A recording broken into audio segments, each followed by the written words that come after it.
I'm Rachel Heng, the author of the novel Suicide Club. It's a dystopian novel that's set in near-future New York, where life expectancies average 300 years and the quest for immortality has become all-consuming.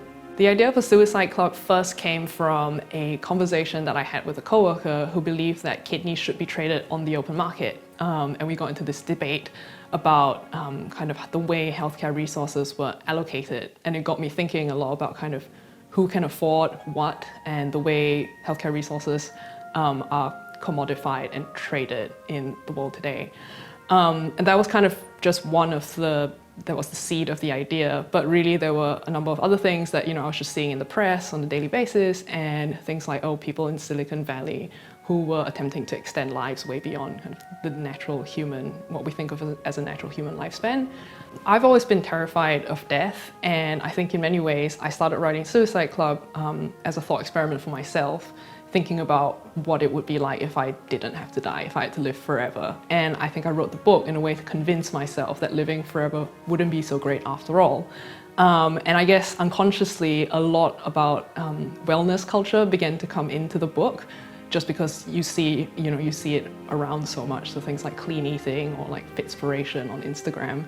And I think there's a real morality around wellness these days, and there is this kind of pressure to do the right thing, to appear a certain way, to do the marathon and wake up at 5 a.m. and like make juice for yourself, or so all of these unconscious pressures I think found their way into the book that I started writing.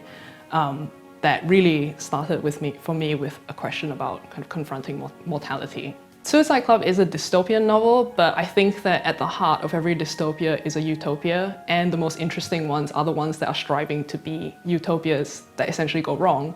And so I think it comes from a very real drive to extend human life, understandably, which is something that we've always tried to do. And death is the last question that we haven't been able to solve as a civilization.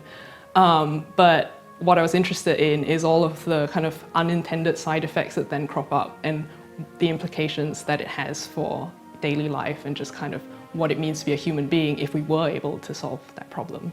A lot of our daily life involves striving for some kind of immortality. So both physical, in terms of exercise, eating well, living well, but also emotional. So thinking about leaving a legacy or achieving some kind of transcendence or meaning.